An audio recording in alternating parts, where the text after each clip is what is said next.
They say there was a time when the world was silent, when no stories drifted through the night air and human hearts did not yet know how to remember themselves. High above the earth, in the endless blue of the sky god hoarded every tale. Wisdom, laughter, warning, wonder, all locked away, woven tight like clouds that never rained. And down below, people lived, worked, loved, but never understood why their days felt empty. Anansi noticed. Small as a shadow and clever as hunger, the spider watched humans stumble through their lives without stories to guide them. No lessons to pass on, no songs to hold grief, no myths to make meaning of fear. And Anansi, who survived not by strength but by wit, felt an itch in his many legs. So he climbed. Up the tallest trees, along threads of moonlight, through the breathless space between worlds, until at last he stood before the sky god and asked politely for the stories of the world.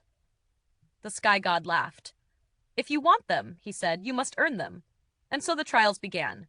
First, Anansi was sent to capture the leopard with teeth like knives and eyes like fire, not with force, but with patience. He dug a pit, baited it with pride, and waited. The leopard fell. Next came the hornets, furious and uncountable. Anansi brought them rain in a hollow gourd, soothing their rage before sealing them away. Then came the snake, long as a river and strong as fate itself.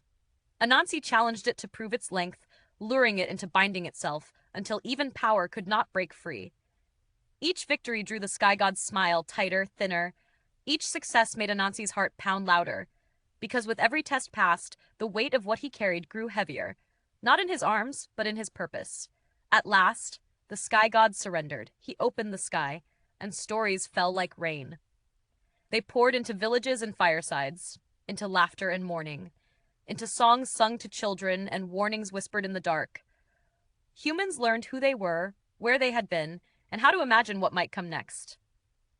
And Anansi? He did not keep the stories for himself. He scattered them. Because stories were never meant to belong to gods alone. They were meant to be shared, passed hand to hand, voice to voice, generation to generation. And even now, when a tale makes you laugh, or teaches you something you didn't know you needed, some say you can feel the faint tug of silk in the air. Anansi's web, still holding the world together. If this story moved you, please like, share, and subscribe, and tell us in the comments what stories you grew up with. Your support helps this channel keep storytelling alive.